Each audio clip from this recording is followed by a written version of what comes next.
Hi, everybody, and welcome to Title II Tuesday, brought to you by the Center for Inclusive Teaching and Learning here at UWSP. Here we are in the second week of the term, which I hope is going well for all of you. As the frantic pace of the beginning of the new school year winds down, remember that CITL is here to help you stay on track to meeting the Americans with Disabilities Act Title II digital accessibility requirements. By now, you've probably perused the Digital Accessibility 101 course that provides important how-to resources, and you probably enrolled in the bite-sized remediation guide course that works in conjunction with this video series. Last week, I walked you through the creation of a sandbox course in which to work on accessibility issues and the removal of unnecessary and duplicate files from your course using the Tidy Up tool in Canvas. This week, we'll begin the work of adjusting content so that it's accessible by focusing on issues related to multimedia links and embedded media. Let's begin with some background on accessibility concerns associated with embedded media or multimedia elements. Instructors love being able to incorporate different kinds of content and resources in their courses. The use of audio and visual media can make a course much more engaging to students, and different types of content can appeal to different types of students.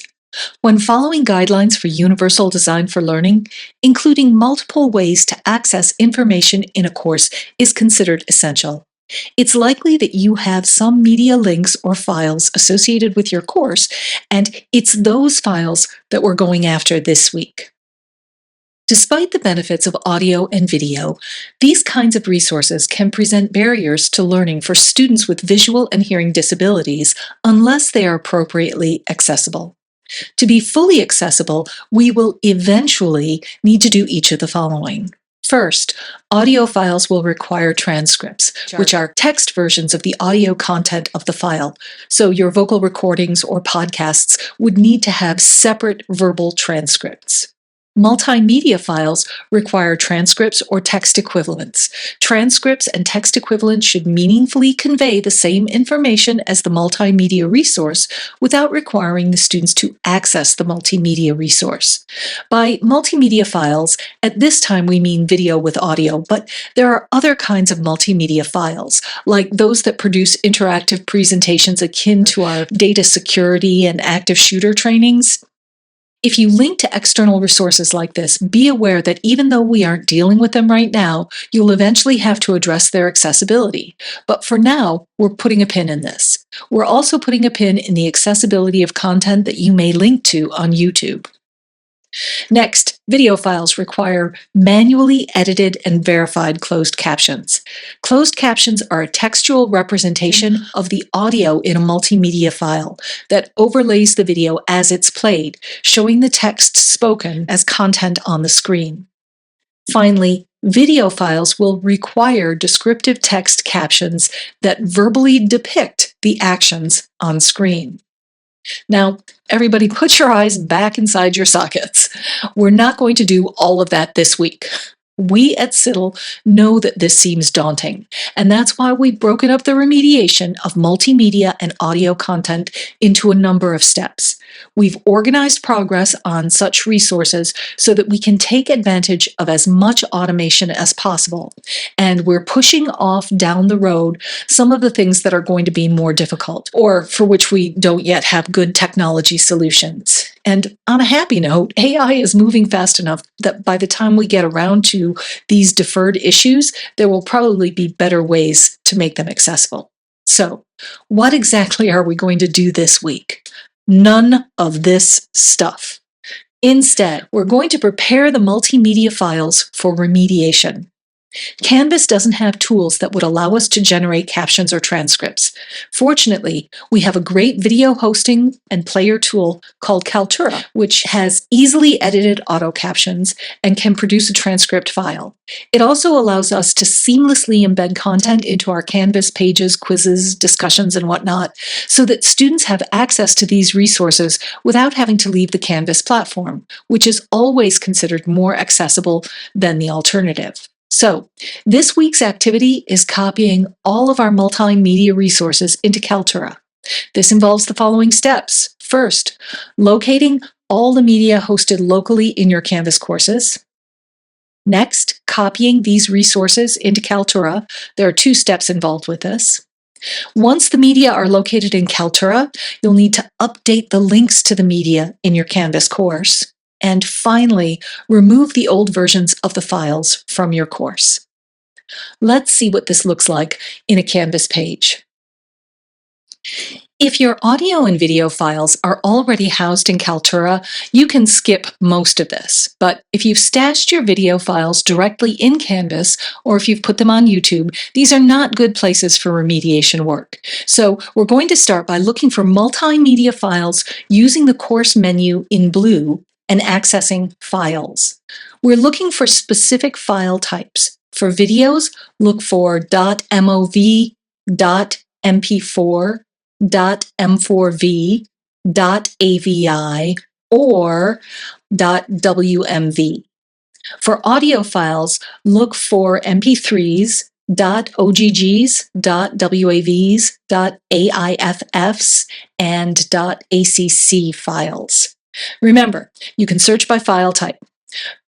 For each file, click the kebab or right-click on the file and download it to your computer. You may want to be sure that your downloads folder is clear before you begin this, just so you have less to sort through. Now that we've extracted what we need from Canvas, we need to access the Kaltura platform. You can do this by accessing your account, which is the top item in the leftmost global menu. Click the drop-down for My Media. This takes you to Kaltura. The interface here is pretty self-explanatory. You can click to add new media and choose whether you want to drag and drop your media file to upload it, or whether you want to choose the file by name browsing your computer. Because I put all of my files in my Downloads folder, it's easier for me to choose browsing. For each item that you upload, you should add the name or title of the file. Including a description can be helpful. I like to indicate the basic subject and usually the term and year that I made the video, because this information will help me distinguish between videos when I update them in Kaltura. You should tag each video with information on the course in which it's used. Obviously, none of these videos are actually suitable for Biology 287, but this is a heuristic. Set the publication status to private. This means that you can access the media in Kaltura, but no one else will be able to view these things until you embed them in your courses. This is your video stash, and interlopers are not allowed. All right, click Save, then keep scrolling down to repeat the process for your other media files. How much work this is will vary from instructor to instructor, depending on how much multimedia content they've got and where they've been putting it. If your files are already hosted in Kaltura, you're ahead. If your files are in Canvas, well, it's a little bit more work. Okay. Now remember that it takes Kaltura a while to process uploaded media. It's doing a bunch of stuff, including generating automatic captions. And when the video is ready, the status on the videos in My Media will change to ready. All right, the hard work is done. Now that our files are in Kaltura, we need to make sure that any links in our course to those resources are updated. Remember that Kaltura has very easy integration with Canvas, so you can display the content from Kaltura by embedding it in your pages, assignments, and what have you. It will be accessible from within the Canvas platform. So to do this, you need to locate the Canvas item in which the media file has currently been used in the course. You enter the editing interface and then delete the file that's currently embedded or linked. Remember that this link, this embed, goes to the inaccessible version of the media that's in your files, and you want to get the file from Kaltura where you'll be making it accessible. When you update the file in Kaltura to make it accessible, it will automatically update it in your page. So, with the cursor in the desired location, click on the multicolored starburst icon in the Rich Content Editor that's above the text box. This is the button to embed Kaltura media. You'll get a drop-down of all your different media holdings, and you just select the right one. You can choose the size and various options for this resource. I usually go with the default size. I figure if students want it bigger, they have the option to go into full screen mode, so I don't worry about it a lot. Then, as always, click Save to keep the change. You need to repeat this for all of your media files. The last step for this week is to delete all of the old multimedia files from your course. They're just taking up space and you can't remediate them from this location. You've already copied them to Kaltura and updated them in your Canvas course page, so now we just need to clear out the trash. Go back to the files in your course menu and locate the files you wish to delete. You can also accomplish this using Tidy Up if you'd rather. Since none of your old media files in the course are in use any longer, you've gotten rid of those links, they should display in Tidy Up as unused, and then you can delete them using the trash icon in Tidy Up. Remember that well begun is half done. Multimedia files can be remediated most efficiently in Kaltura. Your goal for this week is to move your media files to this platform to prepare for remediation. And that's this week's Title II tip, brought to you by the Center for Inclusive Teaching and Learning here at UWSP.